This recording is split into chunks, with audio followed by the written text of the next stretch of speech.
Welcome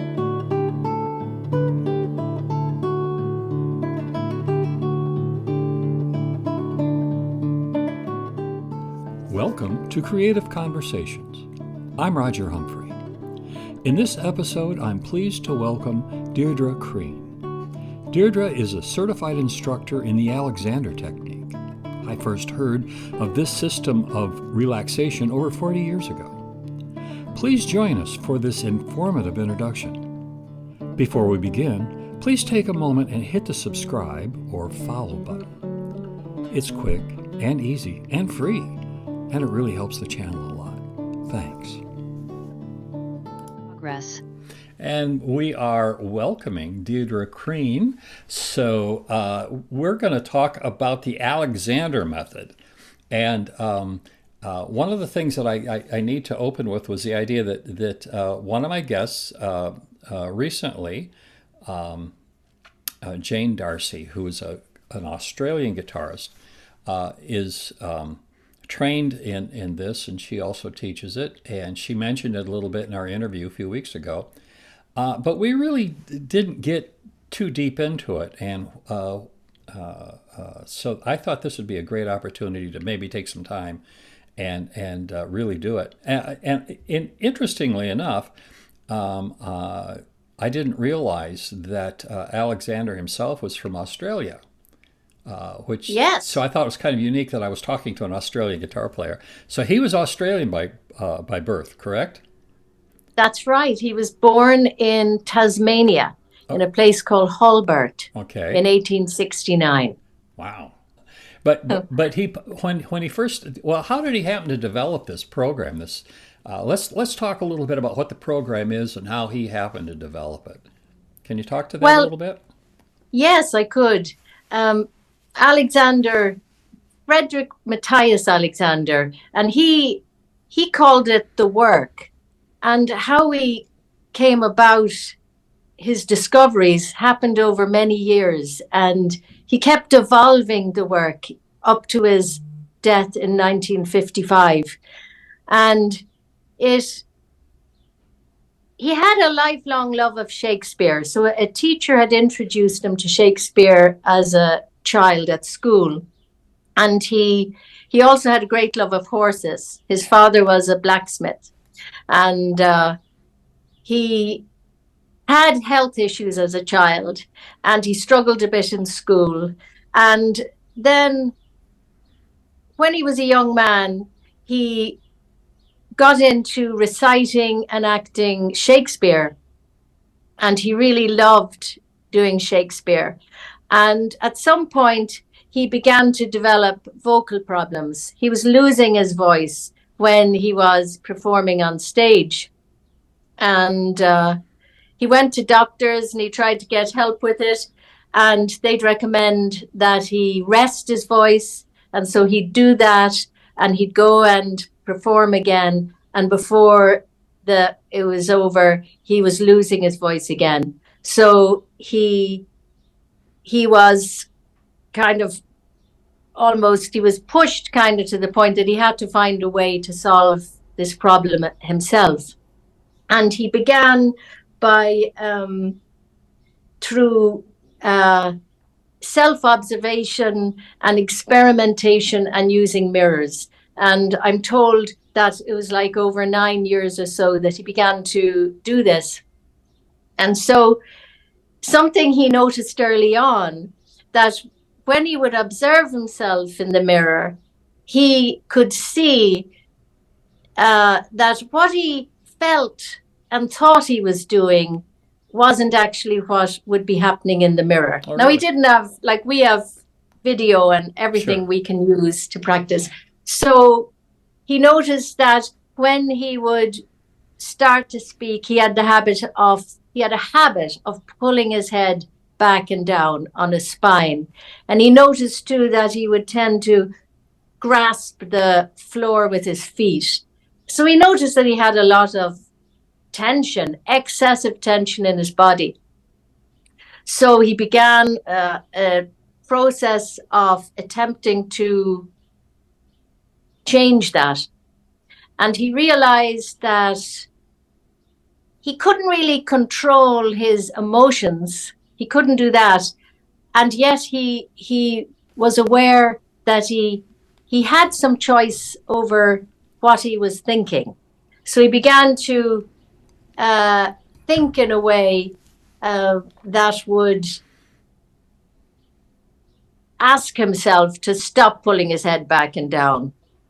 And when he started to do this, he called it inhibition. So it was like this capacity to be able to stop the wrong thing. He would say if he could stop doing the wrong thing, the right thing would do itself. Oh. So when he was able to start using his thinking like this, he found it really benefited his coordination and his voice. So again, but it was over years. And then he restored his voice. And not only that, he had a lot of other benefits. And as he continued on with an acting career. And then other people started to come to him for help in the theatre world in Australia. And he was known as the breathing man, because what he was really he was able to help people have more optimum breath. And he also, I found a flyer that he would call it respiratory, like respiratory specialist. And if you look, you can see with FM, he was known by people then as FM, like later as he began to work. But he really changed over many years from there. Like it seemed to the emphasis was on being a respiratory specialist or the breathing man, and then the work evolved more as he continued work in Australia, and then he moved to England in 1904. I know that when I'm working with students, one of the things that I've noticed, I joke with them about it, but it's really no laughing matter, and that is that when they get to a hard part in the music, they tend to hold their breath. Yeah. Yes. And I try to explain to them, you need to breathe. It's a good thing. Breathing is a good. It's well, when I found it so helpful with singing, and I did acting as well.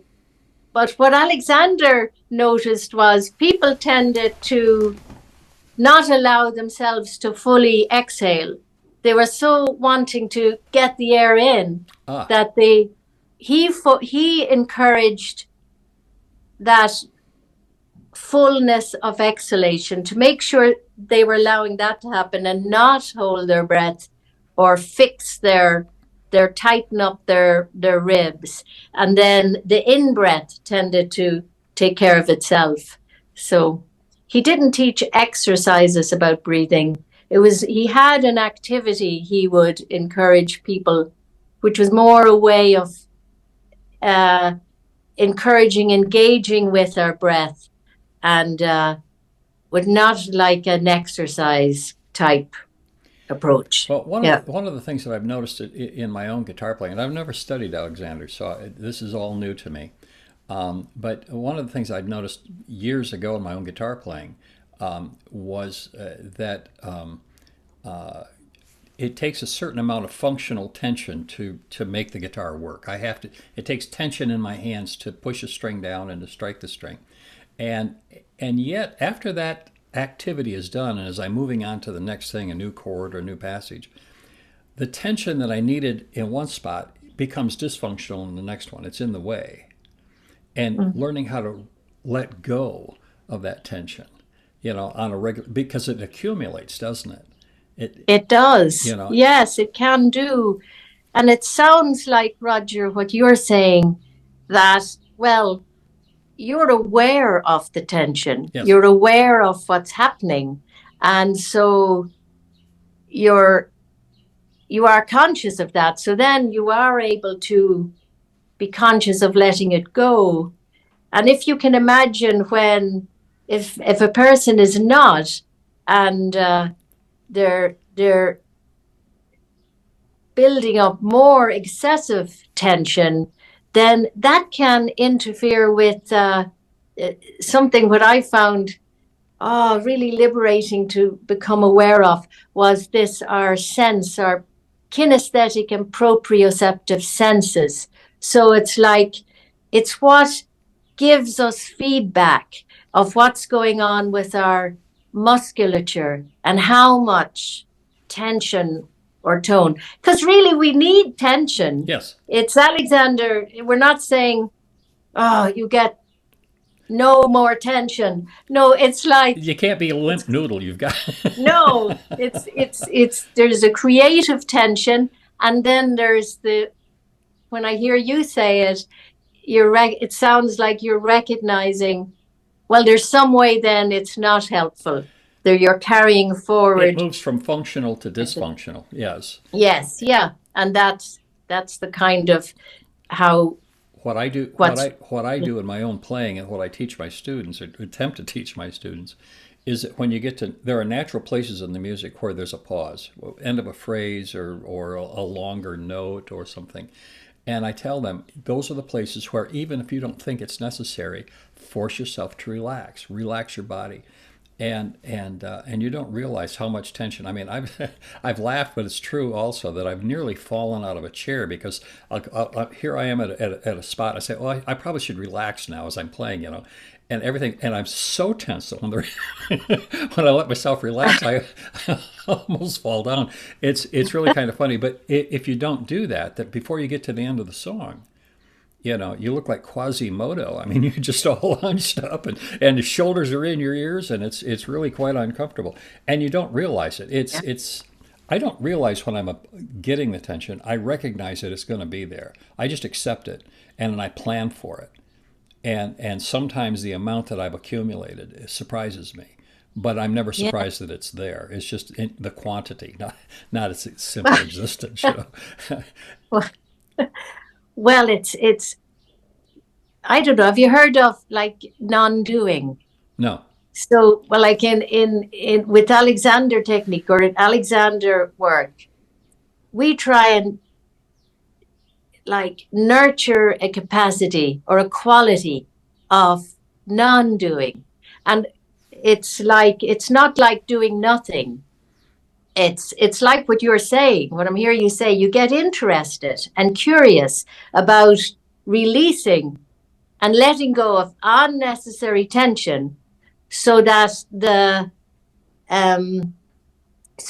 our reflex responses can allow for more ease and freedom and of movement and coordination. Now, it's funny when you say, I mean, it sounds funny, and yet it can be hard. It can be difficult to have that amount of tension. Yeah, and to know that you're going to meet it. So if I know I'm going to meet it, well, I can have a wish almost that I can remember that I can stop trying. And, with Shakespeare, one of the things I sometimes say to myself, from The Merchant of Venice, the quality of mercy is not strained. Well, sometimes I think, do you know that one? The quality of mercy is not strained. I have heard it, but I'm not familiar enough with it to quote it. Well, sometimes I'll sort of think, well, the quality of, I used to say inhibition, but now it'd be the quality of non-doing is not strained. It droppeth as the gentle rain from heaven. So it's like, it's not something I'm trying to force. It's like something that, especially when practicing, it's an ideal kind of environment to work with these things. when it comes to performance, some musicians I have worked with will say, well, I can't be thinking about this when I'm, going to go in to play this. And so in some ways there's some truth in that, because when you go to perform, well, then it's like go means go. You've got to go with it. Right. And if you can remember, if you are able to monitor, ideally, that's what would be great. Do you think you can do that all the way through performance, or do you feel I practice time? I find specific spots in the music, and I practice that as much as I practice timing and fingering and everything else. It is rehearsed into the music to intentionally relax in places, and I have certain places but it's part of it now, because I've been doing it so long. I just know, I have a pause in the music, and I just rest. I mean, I just allow my body to relax a little bit. And so for that works pretty good for me. I don't know that it would work for everybody. And it depends on, number one, it depends on the art form. Not everybody is performing, and not everybody's involved in music. I don't know how it would work with acting, and I don't know how it would work with, writing or anything like that. But I know that for me, it is an active thing that I do. I mean, it is not passive at all. It is an intentional act of relaxation in specific spots in the music. Yeah. So I don't know how that jives with what you do.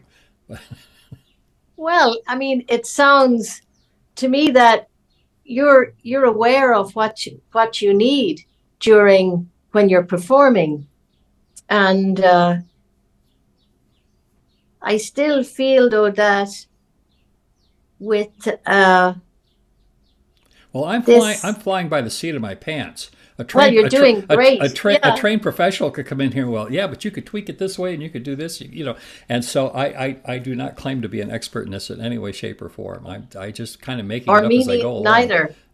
Well, let's say if we bring up something else about what's particular with, if someone was going to work with Alexander technique, Alexander was aware that there was a particular relationship between his head, neck, and back, and that there's like a master reflex there that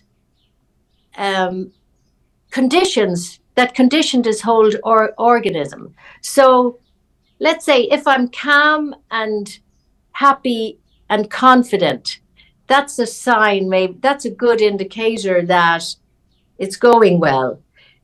And if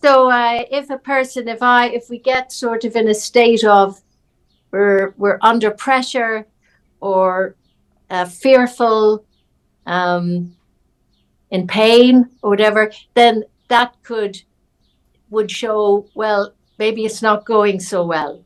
So it's something in the work that we want to support, encourage a person to allow that to be, because that can help a lot in this organizing, managing ourselves, whether we have a lot to do, or especially when under pressure.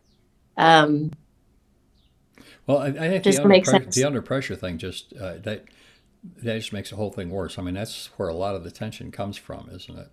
Yeah. So I mean, I can play a song here and play it very well, and the minute I sit down in front of people to play the same song, all of a sudden everything changes. Well, yes, it does. And yet I was thinking this a lot before this. So the stimulus of an audience, and we think we're looking a lot at, well, what's the technique about?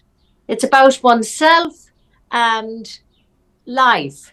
And it's sort of like, it's about one's reactivity to life, to the stimuli that within and without. So for meeting an audience, So that stimulus can either be something that's going to put one wrong, or it can be something beneficial, because even though what I hear you say is, well, yes, there's nervousness or not. Would you say you feel fear?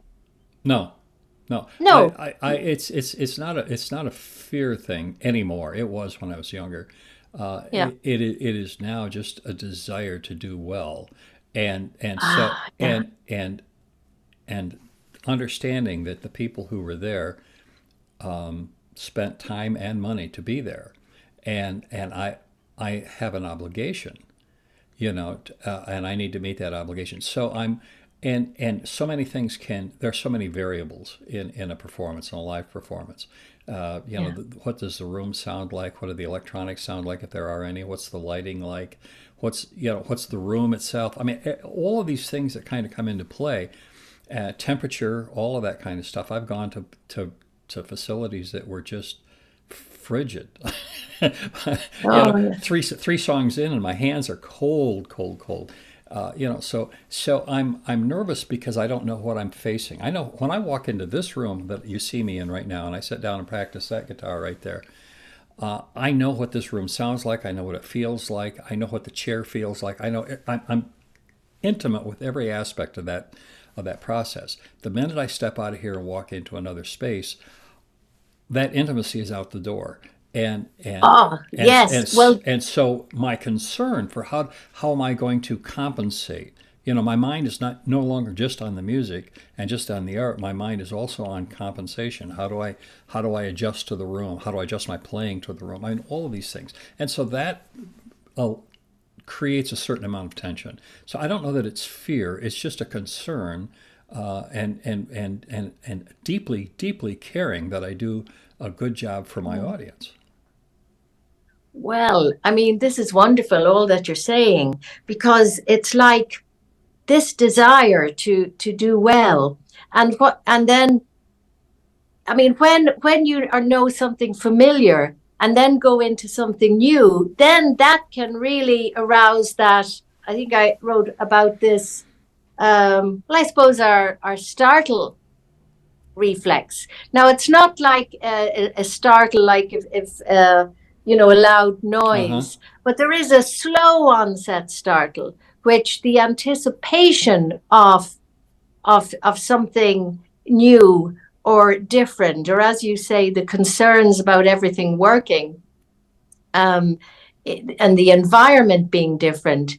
So when I hear you speak, I hear you say, well, when my mind and that, well, with Alexander, he was encouraging, and what I understand is that our mind, body, spirit, that a unity of it. So when that uh, concern is arising, if we're able to come back to yourself and tune in also whatever you think of as with your mind, but also a sense of your body, your connection to the floor, the ground, and your eyes.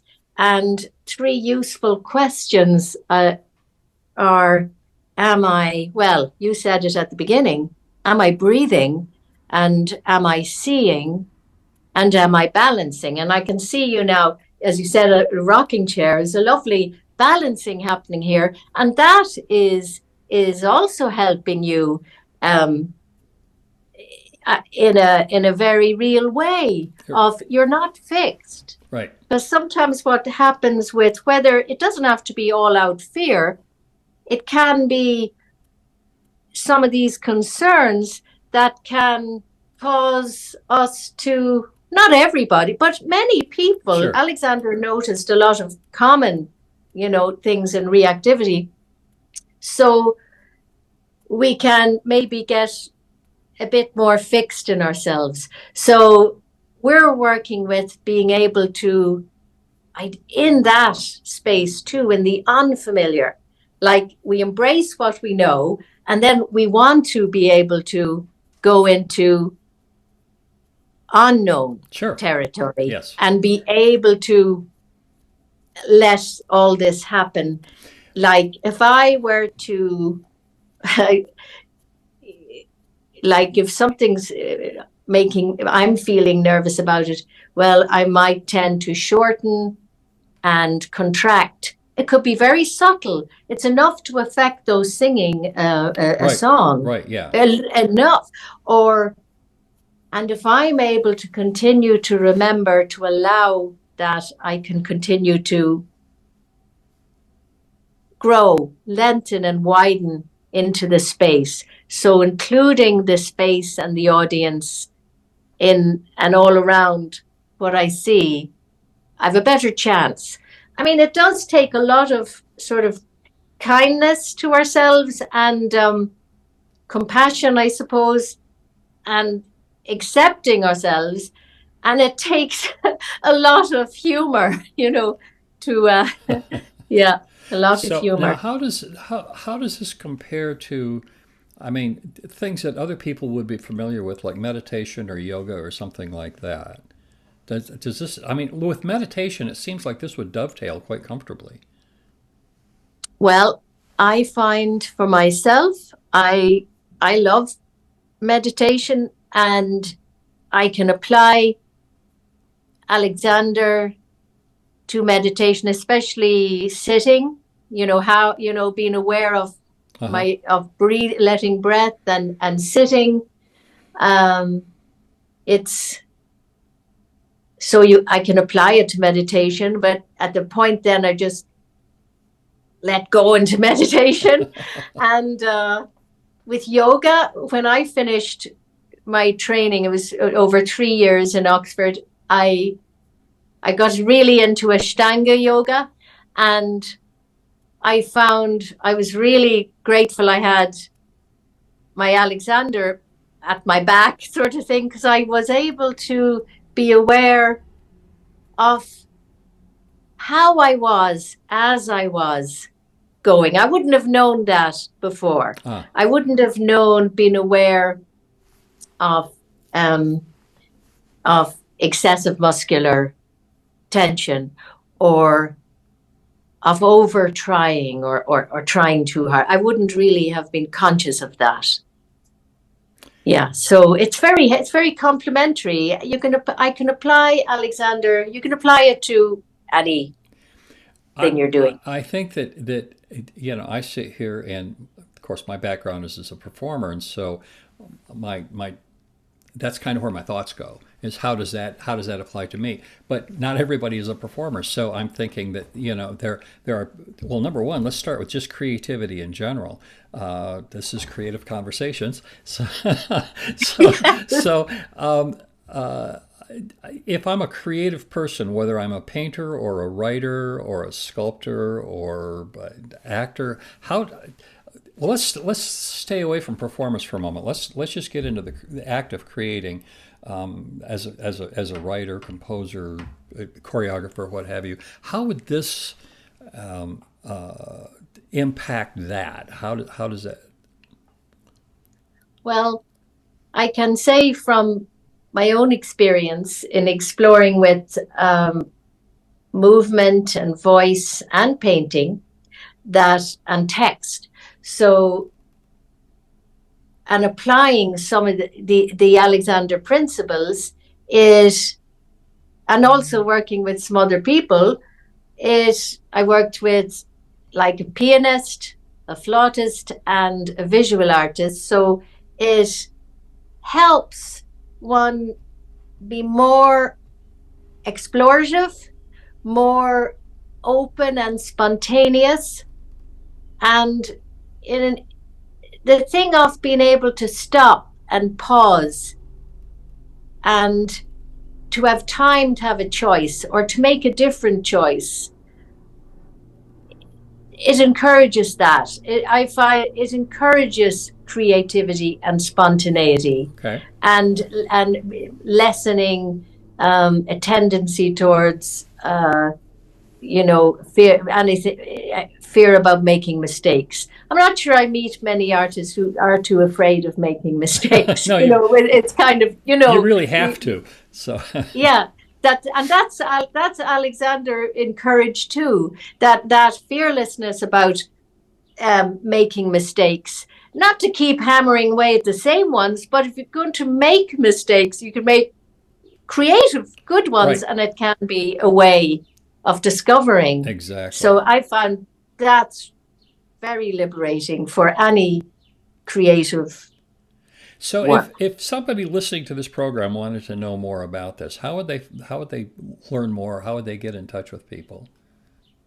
Well, there are a number of websites. There's the American Society for Alexander Technique, AMSAT, and the Alexander Technique International. There are several books. I mean, I gave you a list of books. I can name them.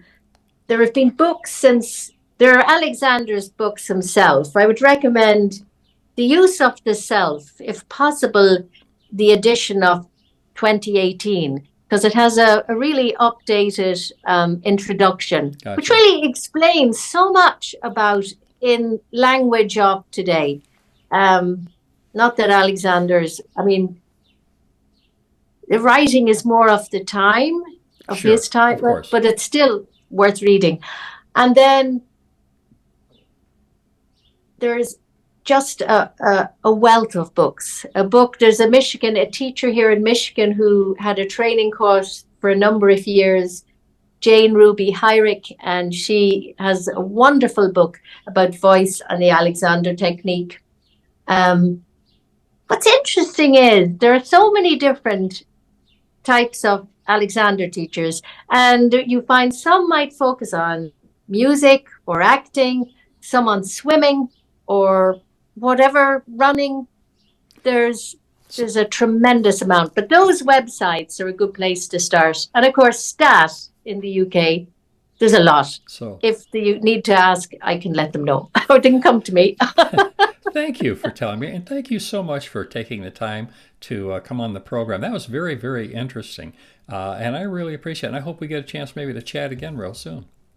I hope so too, Roger, and I appreciate your asking and your interest and your the ease of talking with you, so conversing with you. Thank you. Thank you. I'm going to say goodbye now. Bye. Whoops. Spending time with Deirdre was great, and I'm happy you were able to join us.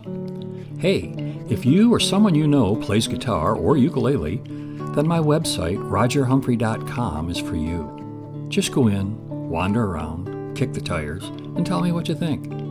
In the meantime, thank you so much for listening, and I hope you'll come back real soon to Creative Conversations with Roger Humphrey.